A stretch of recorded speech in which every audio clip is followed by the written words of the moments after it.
കൊച്ചിയിൽ മഴ മാറി നിൽക്കുന്നുണ്ട്. പക്ഷേ നമുക്ക് വെള്ളക്കെട്ടിൻ്റെ അവസ്ഥ കാണാം. നേരത്തെ സൂചിപ്പിച്ചതുപോലെ തന്നെ പ്രധാനമായും ഇത്തവണ ദുരിതത്തിലായിരിക്കുന്നത് ആളുകൾ ഈ കൊച്ചിയുടെ ഇടറോഡുകൾ, കലൂർ ഭാഗത്തുള്ള ഇടറോഡുകൾ, പാലാരിവട്ടം ഭാഗത്തുള്ള ഇടറോഡുകൾ, MG റോഡിൻ്റെ ഇടവഴികൾ, KSRTC സ്റ്റാൻഡിന് പരിസരം, ഇവിടെയൊക്കെയാണ് വെള്ളക്കെട്ട് ഇത്തവണ ആദ്യ മഴയിൽ തന്നെ അനുഭവപ്പെട്ടത്.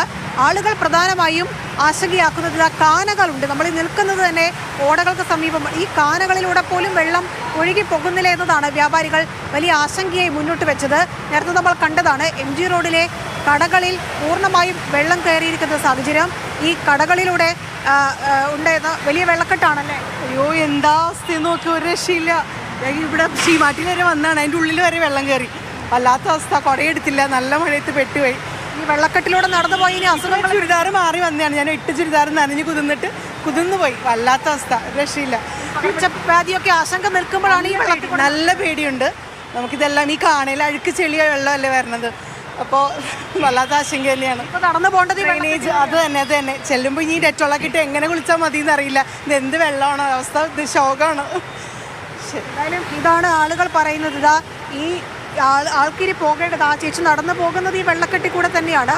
ഈ പകർച്ചവ്യാധികളടക്കം പടർന്നു പിടിക്കുന്ന സമയത്ത് ഇങ്ങനൊരു വെള്ളക്കെട്ടിലൂടെ ആളുകൾ നടന്നു പോകുക എന്ന് പറയുന്നത് തീർച്ചയായും റിയയും സൂക്ഷിക്കണം. കാരണം ആളുകളിലേക്ക് നമ്മൾ വിവരങ്ങൾ എത്തിക്കുമ്പോൾ നമ്മളും ശ്രദ്ധിക്കുക. കാരണം ഇപ്പോൾ ഉള്ള ദൃശ്യങ്ങൾ വളരെ കൊച്ചിയിൽ നിന്ന് വരുന്ന ദൃശ്യങ്ങൾ, അത് ഇൻഫോസിസിൽ വെള്ളം കയറി എന്ന വാർത്തയാണ് വരുന്നത്. ഇൻഫോസിസും അങ്ങനെ മുങ്ങുകയാണ്. വലിയ ആശങ്കപ്പെടുത്തുന്ന തരത്തിലേക്ക് കാര്യങ്ങൾ പോകാതിരിക്കാൻ അധികൃതർ ഇടപെടണം. നേരത്തെ ഒപ്പം തന്നെ സൂചിപ്പിച്ചതുപോലെ റിയ നേരത്തെ വിവരിച്ചപ്പോൾ തന്നെ പലരും കാന ഏതാണ്, റോഡ് ഏതാണ് എന്നറിയാൻ കഴിയാത്ത രീതിയിലേക്ക് പോകുന്നു. റിയ, വളരെ നമ്മൾക്ക് ഇതിൽ അധികാരികളുടെ പങ്കിനെക്കുറിച്ച് പറയുമ്പോൾ കോർപ്പറേഷൻ അതിൻ്റെതായ ഒരു ഉത്തരവാദിത്വമുണ്ട്. ഓപ്പറേഷൻ ബ്രേക്ക് ത്രൂ ഒക്കെ കാലാകാലങ്ങളിൽ ഉണ്ട്, കൊട്ടിഘോഷിക്കപ്പെടുന്നതാണ്. പക്ഷേ മഴക്കാല പൂർവ്വ ശുചീകരണ പ്രവർത്തനങ്ങൾ അത് എങ്ങും എത്തിയിട്ടില്ല എന്ന് പറയേണ്ടി വരും. നഗരത്തിലെ മാലിന്യങ്ങൾ കഴിഞ്ഞ 2 ദിവസം മുമ്പ് കൂടി നമ്മൾ കൊച്ചിയിലേതായി റിപ്പോർട്ട് ചെയ്യപ്പെട്ടതാണ്. അപ്പോൾ അധികാരികൾ കുറച്ചുകൂടി പ്രവർത്തിക്കേണ്ടതായിരുന്നില്ലേ? ഒപ്പം അധികാരികളോ ചെയ്തില്ല, നമ്മൾ കൊച്ചിക്കാർ അല്ലെങ്കിൽ കൊച്ചിയിലെ ആളുകൾ, അവിടുത്തെ ജനങ്ങൾ, അവർ സ്വയം സുരക്ഷ എന്ന നിലയിൽ എന്താണ് കരുതേണ്ടത്?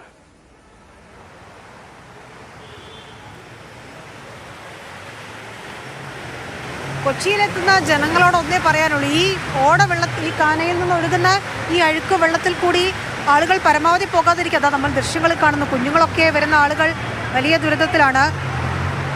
വെള്ളക്കെട്ട് വലിയ പ്രശ്നമായി അല്ലേ? കുട്ടികളുമൊക്കെയായി ആളുകൾ ഇതിലൂടെ നടന്നു പോകുന്ന ഒരു സ്ഥിതിയാണ് കണ്ടത്. ചേട്ടാ, ഇത്തവണയും വെള്ളം കയറി? ഒരുപാട് വെള്ളം കയറി, ഒറ്റ മഴയത്ത് തന്നെ. ചെറിയ മഴ പെയ്തപ്പോൾ തന്നെ വെള്ളത്തിലായി. അതെ വെള്ളത്തിൽ കൂടെ വേണം നടന്നു പോകാൻ. അത്രയും കാന നവീകരണം നടന്നില്ല എന്നുള്ളതാണോ? ഒന്നുമില്ല. അവരിപ്പോഴാണ് ഓരോന്ന് ചെയ്യണം, മഴ സമയമായപ്പോഴത്തേക്ക്.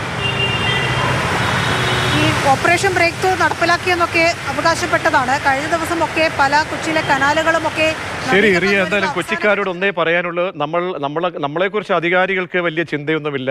അവർക്കൊക്കെ വേറെ കാര്യങ്ങളായിരിക്കാം. എങ്കിലും നമ്മൾ നമ്മുടെ ജീവൻ അത് സൂക്ഷിക്കണം. എലിപ്പനി പ്രതിരോധ ഗുളിക നമ്മുടെ ആരോഗ്യവകുപ്പ് നോക്കുന്ന അമൽ ഇപ്പോൾ എനിക്ക് വാട്സപ്പ് ചെയ്ത് അതുകൂടി പ്രേക്ഷകരെ അറിയിക്കുക എന്ന് പറഞ്ഞുകൊണ്ട് ഡോക്സിസൈക്ലിൻ ഇങ്ങനെയുള്ള ഗുളികളൊക്കെ നമ്മൾ തന്നെ കഴിച്ച് നമ്മൾ പ്രതിരോധം ഉറപ്പാക്കണം. പിന്നെ ഈ പറഞ്ഞ അഴുക്കുചാലിലൂടെ നടക്കുമ്പോൾ വളരെയേറെ ശ്രദ്ധിക്കണം. ഇനിയുള്ള മണിക്കൂറുകൾ നിർണായകമാണ്.